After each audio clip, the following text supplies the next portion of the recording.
कब तक ये मास्क, कब तक ये दूरियां, कब मिलेगी राहत, कब मिलेगा छुटकारा? क्या है कोरोना की दूसरी लहर? क्या है कोरोना की सेकंड वेव? क्या फिर से लगेगा लॉकडाउन? ये सब सवाल आज हर इंसान के दिमाग में। मैं डॉक्टर रफ़ीक, फिजिशियन, पल्स हॉस्पिटल नांदेड़, आज आपको थोड़ी देर में इन सब सवालों पर रोशनी डालने जाने वाला हूँ। इस वीडियो को आप एंड तक ज़रूर देखिए और आपके पूरे डाउट्स क्लियर हो जाएंगे।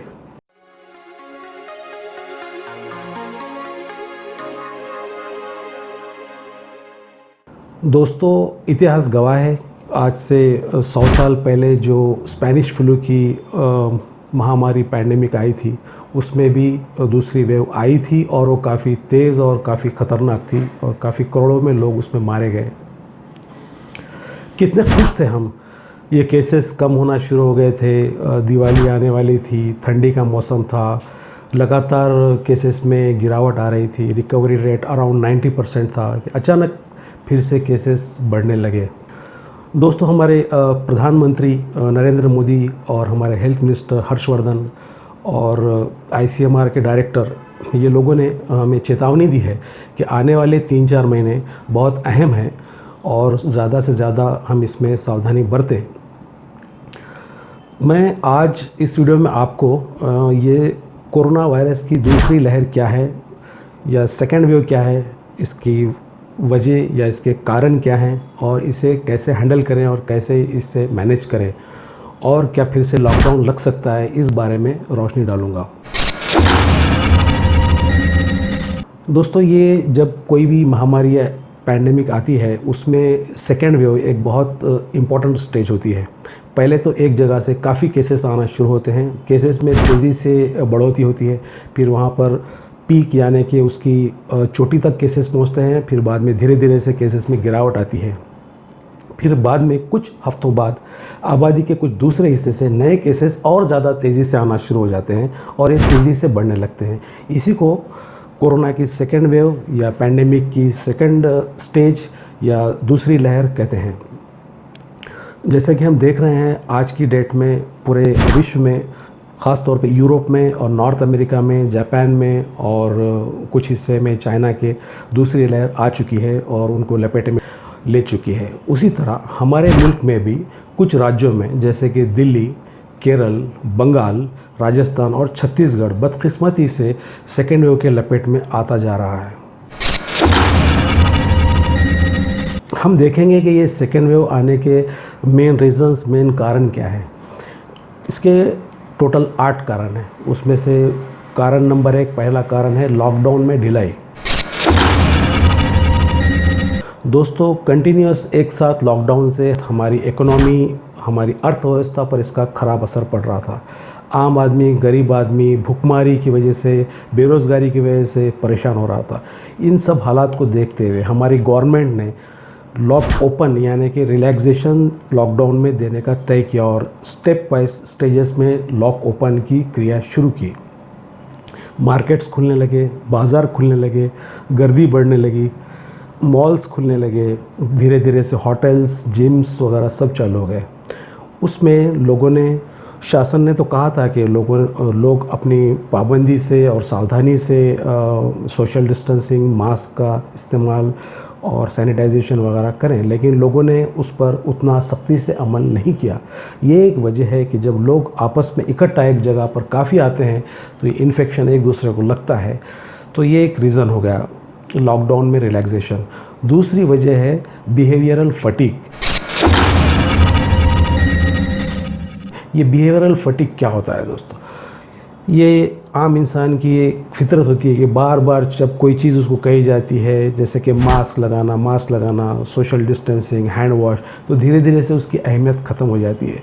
यानी कि उसके लिए वो रूटीन हो जाती है, तो उसको थोड़े से, मैं ये कहूँगा कि वो लाइटली लेने लगता है। उसकी वजह से संक्रमण का, इन्फेक्शन का रिस्क ज़्यादा हो जाता है। इन्फेक्शन तो है, अभी गया नहीं, और ये लोगों के बिहेवियर में बदलाव की वजह से इन्फेक्शन रेट बढ़ता है। तो ये दूसरा कारण है, बिहेवियर फटीग, ये कोरोना की दूसरी लहर या सेकेंड वेव का। तीसरा कारण है मौसम, क्लाइमेट। दोस्तों, ठंडी में होता क्या है कि ये जो सर्दी की वजह से लोग काफ़ी इंडोर अपने घरों में रहते हैं और डोर्स और विंडोज़ वगैरह बंद रखते हैं, उसकी वजह से क्रॉस वेंटिलेशन नहीं होता और संक्रमण का इन्फेक्शन का रिस्क बढ़ जाता है। ये हो गई तीसरी वजह। चौथी वजह है इसकी फेस्टिवल सीज़न। जैसे कि हम देखते हैं हमारे देश में अगस्त से दिसंबर तक काफ़ी सारे त्यौहार फेस्टिवल्स मनाए जाते हैं। उसमें दीपावली, दशहरा, छठ पूजा और क्रिसमस वगैरह है। इसमें लोग मिलते हैं, दूर दूर से आकर आपस में मिलते हैं और एक दूसरे से काफ़ी क्लोज प्रॉक्सिमेशन में आते हैं। तो ये एक वजह भी हो सकती है सेकेंड वेव, सेकेंड लेयर की वेरियस फेस्टिवल्स। अगला कारण कोरोना वायरस की दूसरी लहर का ट्रैवलिंग या सफ़र में ढील को लेकर है। सफ़र और ट्रैवलिंग में ढील की वजह से अक्सर लोग इंटरनेशनल फ़्लाइट्स के ज़रिए, ट्रेन के ज़रिए, बसेस के ज़रिए हाई रिस्क एरिया से लो रिस्क में और लो रिस्क के पेशेंट हाई रिस्क एरिया में मुंतकिल हुए, ट्रांसफ़र हुए। उसकी वजह से भी ये जो एरिया में इन्फेक्शन कम था वहाँ पर इन्फेक्शन ज़्यादा आ गया। तो ये भी एक वजह है दूसरी वेव की, ट्रैवलिंग में रिलैक्सेशन की। इसके बाद में अगली वजह ये जो है एयर पोल्यूशन।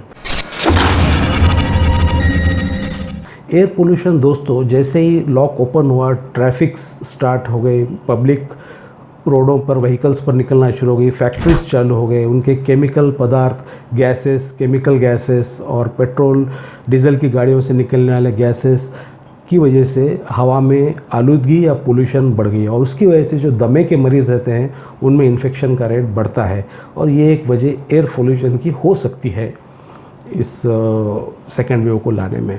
इसके बाद की वजह है इस वायरस को लेकर कुछ म्यूटेशंस।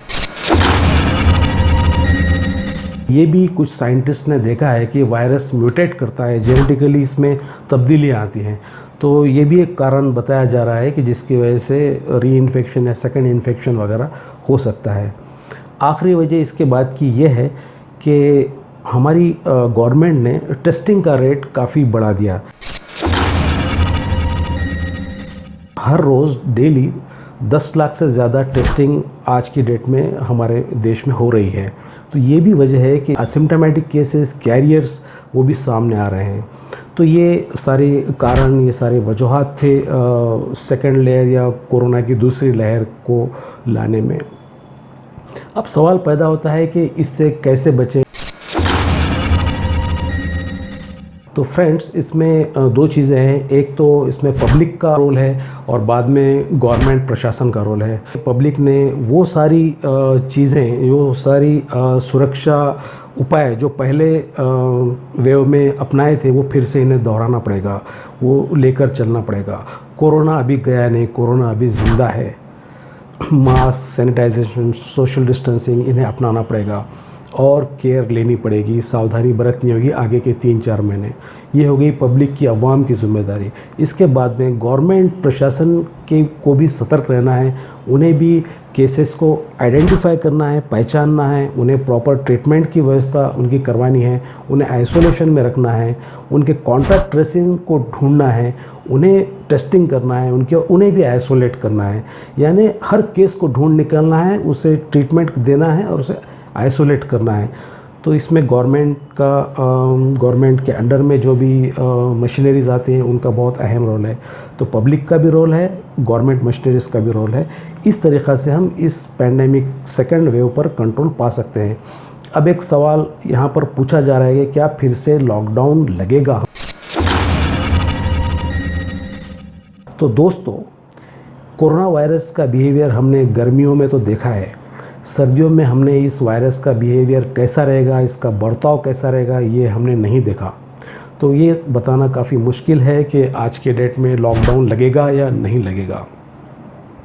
एक चीज़ है कि हम एहतियात, प्रिवेंशन से काम लें, मास्क, सैनिटाइजेशन, सोशल डिस्टेंसिंग, इस पर ज़्यादा ध्यान दें। जब तक हमारे पास कोई सॉलिड वैक्सीन या इसकी कोई दवाई जब तक ईजाद नहीं होती, prevention is better than cure, ये जो मुहावरा है ये बिल्कुल फिट बैठता है इस बीमारी को लेकर। तो यही कुछ बातें थीं जो मैं कोरोना की जो सेकेंड वेव के बारे में, आजकल जो हवा चल रही है, सेकेंड वेव आने वाली है, दूसरी लहर, दूसरी लाट आने वाली है, उस बारे में बताना चाहता था अपने दर्शकों को। आई होप कि ये वीडियो आपको अच्छा लगा होगा। इसे आप ज़्यादा से ज़्यादा शेयर कीजिए ताकि लोगों में इसके बारे में मालूमात में इजाफ़ा हो और लोगों का डर निकल जाए। उसी तरह से इस वीडियो को हमारे लाइक कीजिए और हमारे चैनल को सब्सक्राइब कीजिए ताकि आने वाले वीडियोस आपको आसानी से पहुंच जाएं।